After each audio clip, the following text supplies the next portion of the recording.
नमस्कार जय हिंद साथियों। कश्मीर से कन्याकुमारी तक देश के युवाओं का कल जो संघर्ष है वो वाकई में काबिल तारीफ के योग्य है। देश के युवा लगातार सैन्य भर्तियों की विलंबता के दर्द का दंश झेल रहे हैं। आखिरकार ये दर्द कब तक युवा सहते रहेंगे? आखिरकार देश के युवाओं की इंतजार की घड़ियां कब खत्म होगी? इसी को लेकर देश का युवा कल देश के तमाम राज्यों में सड़कों के ऊपर नजर आया।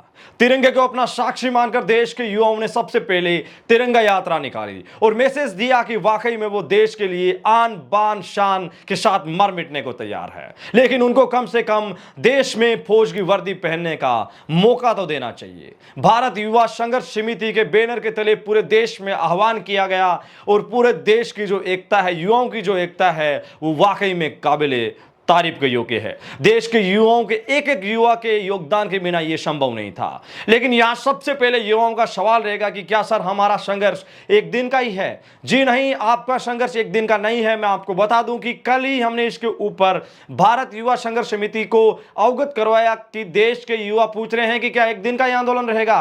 तो उन्होंने कहा जी नहीं, हम एक दो दिन का इंतजार कर रहे हैं, क्योंकि नागौर सांसद हनुमान जी बेनीवाल के इनपुट मिलना जरूरी है।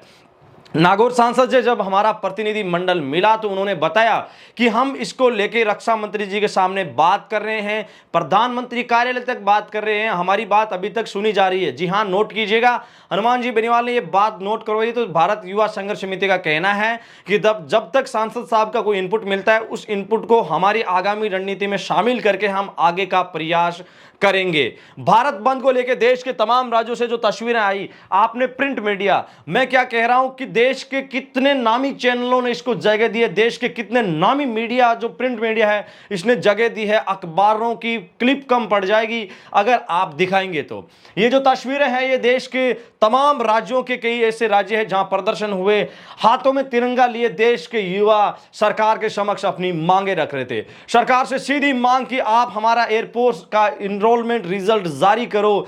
इनरोलमेंट रिजल्ट के इंतजार में हमारी आने वाली भर्तियां भी डिले चल रही है, देश के युवाओं की उम्र निकल जाएगी। सेना भर्ती परीक्षा 2 साल से रुकी हुई है, हमारी भर्ती परीक्षा करो। जब तक परीक्षा करोगे उसके पश्चात नई भर्ती खुलने के आसार होंगे।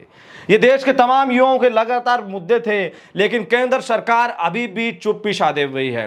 बताया जा रहा है, इनपुट मिल रहे हैं कि केंद्र सरकार तक ये बात पहुंच चुकी है कि देश के युवा बहुत ज्यादा, अब आपको पता है कि दर्द जो है वो सहन कर चुके हैं, लेकिन अब जो सब्र का बांध होता है वो उनका टूट रहा है।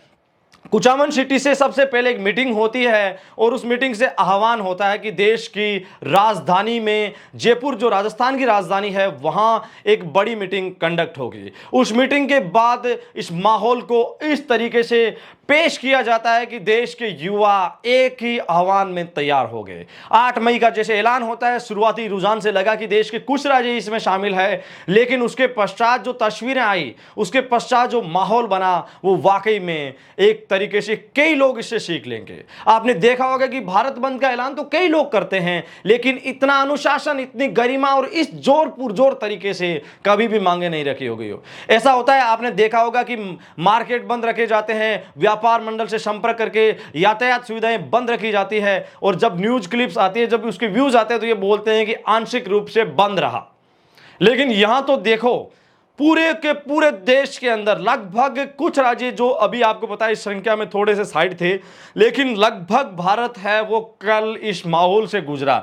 मेरे हिसाब से देश का ऐसा कोई गांव नहीं बचा होगा जब कल वहां का युवा तिरंगा लेके सुबह देश के सरकार के समक्ष अपनी मांग रखने न निकला हो।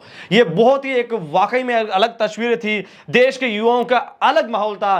कई जगह ऐसे थी, जी हां, जो देश की राजधानी दिल्ली है उसके कई ऐसे भारी राज्य हैं जहां माहौल था कि कई जगह ट्रेनें रोकी गई, कई जगह टोल नाके रोके गए, कई जगह टोल नाके बंद करके टोल फ्री करवाए गए, कई जगह ऐसी थी जहां सरकार के समक्ष युवाओं ने रोडें जाम की। ये सरकार में संवैधानिक दायरों से हटके थोड़े से अलग प्रदर्शन है, लेकिन युवाओं ने प्रशासन का साथ दिया। यहां मैं आपको बताता हूं कि प्रशासन और युवाओं के बीच का कॉम्बिनेशन क्या है। उस प्रशासन के बच्चे भी भारतीय सेना, नेवी, भारतीय नौसेना, इन सभी सैन्य भर्तियों की तैयारी करते हैं। उनके बच्चे भी आज इंतजार में हैं और कहीं ना कहीं प्रशासन ने जो दर्द समझा, मैं पूरे देश के प्रशासन का दिल से आभार व्यक्त करता हूं। हालांकि आगामी अभी किसी भी प्रकार की प्रक्रिया के ऊपर विचार किया जा रहा है। संघर्ष समिति का कहना है कि हम देश के युवाओं के लिए चाहे कोर्ट का दरवाजा खटखटाएं या किसी भी प्रकार के बड़े आंदोलन को मुहिम प्रदान की जाएगी, हम इसके लिए तैयार मिलेंगे। साथियों, हमने एक दर्द झेला था किस जगह, देश की राजधानी दिल्ली में जो आंदोलन हुआ उसके पश्चात कई तरीके की कंट्रोवर्सी हुई कि ये हो गया वो हो गया, आंदोलन को बेच दिया गया, ये वो तमाम जो बातें हैं वो सामने आई, लेकिन ऐसा नहीं हुआ। इस बार की जो कहानी है वो अलग है। जो विरोधी हैं उनको भी जरूर एक सीख मिली है, उन विरोधियों को भी पता लगा है कि वाकई में देश में कुछ नया होने वाला है और इस तरह की एकता रही तो देश के युवाओं की मांग बेहद जल्द मान ली जाएगी। ये तस्वीरें देखिए, ये हरियाणा से हैं, चंडीगढ़ पंजाब से हैं, मतलब इतनी खूबसूरत तस्वीरें संघर्ष की। दर्द भी एक आपको पता है हमेशा जोश दे जाता है। जिसने दर्द को सहा है वो जमीनी हकीकत के ऊपर अपने हकों की लड़ाई लड़ रहा है और उसी दर्द के माध्यम से केंद्र सरकार के समक्ष अपनी मांगों का मनवाने का उसका निरंतर प्रयास रहता है। कई सारी तस्वीरें आई। प्रिंट मीडिया को अगर आप दिखाएंगे, राज्यों का नाम लेंगे, जगहों का नाम लेंगे तो आपके शब्द है वो कम पड़ जाएंगे, आपका गला बैठ जाएगा। लेकिन देश के युवाओं की ये एकता है, ये एकता की मिसाल है। मैं आपको फिर कह रहा हूं कि केंद्र सरकार अब आपका ज्यादा समय जाया नहीं करेगी। लग रहा है कि केंद्र सरकार भी इस दर्द को समझेगी और जरूर सरकार के समक्ष अपनी मांगे जो युवाओं ने रखी है उसके ऊपर अमल किया जाएगा। पिछले करीब 2 साल से सेना की भर्ती ओपन नहीं हो रही है। यही कारण है कि सुबह शाम फौज में भर्ती होने के लिए युवाओं का सब्र का बांध टूट चुका है। जी हां, 2022 से पहले ऐसी तस्वीर आपने नहीं देखी होगी। आखिरकार 2022 में ऐसी तस्वीरें क्यों देखने को मिल रही है?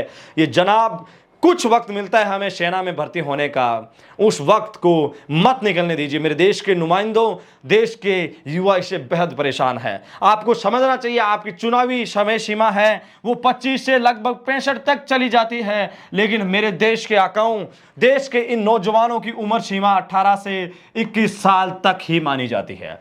21 साल से ज्यादा ये देश के युवा, आप राजनीति के माध्यम से देश की सेवा करते हैं, बहुत समय सीमा होती है, लेकिन जो सरहदों के ऊपर जाके सीमा की सेवाएं करते हैं उनकी समय सीमा बहुत कम होती है। इसके ऊपर जरा सा गौर कीजिएगा। जिसको 3 साल का मौका मिलता है, जिसके ऊपर फौज में जाने का जुनून रहता है, अगर उसके जीवन में एक भी उसको भर्ती नहीं मिलती है, उसको कितना बुरा लगेगा।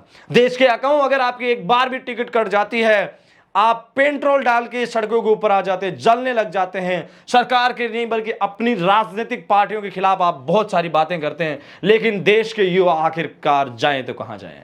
इन्होंने बिल्कुल शांति और लोकतांत्रिक तरीकों से अपनी सरकार के समक्ष मांग रखी है। मुझे उम्मीद है कि देश के युवाओं की इन बातों को सरकार जरूर अमल में लेगी और जरूर उसके ऊपर कोई ना कोई संज्ञान लेगी। राजस्थान के झुंझुनू यारो, आप बीकानेर संभाग का जब भी दौरा करोगे, देश के युवाओं के चेहरे बता देंगे कि उनको 3 साल में एक भर्ती देखने को नहीं मिली। वो युवा कहां जाएगा? मैंने निजी तौर पे कई ऐसे युवा जो मुझे इस बारे में अवगत करवाते हैं कि सर हमें एक भी भर्ती अगर मिल जाती तो हमें धोखा नहीं होता। ये राजस्थान के झुंझुनू यारों की हकीकत है। पिछले 3 साल से एक भर्ती नहीं हो रही है। आखिरकार देश के युवा जाए तो कहां जाए? कुचामन सिटी, जिसके बारे में कहा जाता है कि देश की शिक्षा नगरी है, लेकिन सबसे पहले देश के लिए एक आह्वान के शवर है, वो यहां से निकलते हैं। जी हां, ये कोई तारीफ नहीं है, आप अपने खुद के शब्दों से अवगत करवा देना कि आखिरकार यहां से जो आह्वान होता है इसके पीछे देश के तमाम राज्य होते हैं और देश के तमाम हमारे भाई इसमें एक मिसाल पेश करते हैं। मैं उस मिसाल का साक्षी बना। मैं बहुत सौभाग्यशाली हूं कि देश के युवाओं की मांगों को सरकार के समक्ष रखने के लिए हमने नित्य रोज निरंतर इस प्रयास में अपना पूर्ण तरीके से साथ दिया, पूरी कोशिश की। इन फ्यूचर आगे भी करेंगे और किसी भी प्रकार के युवाओं की बातें रहेगी उनको समक्ष रखेंगे। फिर आपको विश्वास दिला के जा रहा हूं कि भारत युवा संघर्ष समिति के समक्ष हम अपनी बातों को जरूर रखेंगे और भारत युवा संघर्ष समिति के सामने इस बात का भी दावा करते हैं कि बेहद जल्द इन युवाओं की मांगों को रखने के लिए आपको आगे आना चाहिए। चाहे बाय कोर्ट हो, कानूनी तरीके हो, किसी भी तरीके से आप इनको युवाओं को एक संबल देने का प्रयास करें। ये मुझे बेहद ज्यादा उम्मीद है। आप सब लोगों का दिल से शुक्रिया जो आप लोगों ने पूरे देश में इस तरीके की जो मिसाल कायम की, इस तरीके का जो माहौल आपने बनाया है। जरूर साथियों, हम अपने हकों को लेके रहेंगे। कहते हैं कि हक को छोड़ेंगे नहीं और हराम को लेंगे नहीं। जी हां, ये शब्द है हमारे जो देश के युवाओं ने कल मां भारती की सेवा में जाने के लिए सरकार के समक्ष उस मौके की तलाश के लिए अपने मौके की भरपूर पुरजोर मांगे सरकार के सामने रखी। इस वीडियो से रिलेटिव किसी भी प्रकार के सुझाव हो, आगामी रणनीति से रिलेटिव किसी भी प्रकार के सुझाव हो, मुझे जरूर भेजें। उन सुझावों का मुझे इंतजार रहेगा। एडी आर्मी पॉइंट परिवार के नए सदस्य हो तो जरूर इस परिवार का आप सदस्य बनिए, क्योंकि इस चैनल के माध्यम से पूरे परिवार को सेना भर्ती से जुड़ी हुई तमाम सटीक विश्लेषण भरी जानकारी आप तक हम पहुंचाने का निरंतर प्रयास करते हैं। धन्यवाद साथियों, वीडियो के अंत तक बने रहने के लिए। मिलेंगे एक और ताजा सटीक विश्लेषण भरी वीडियो के साथ। तब तक के लिए जय हिंद, जय भारत, धन्यवाद।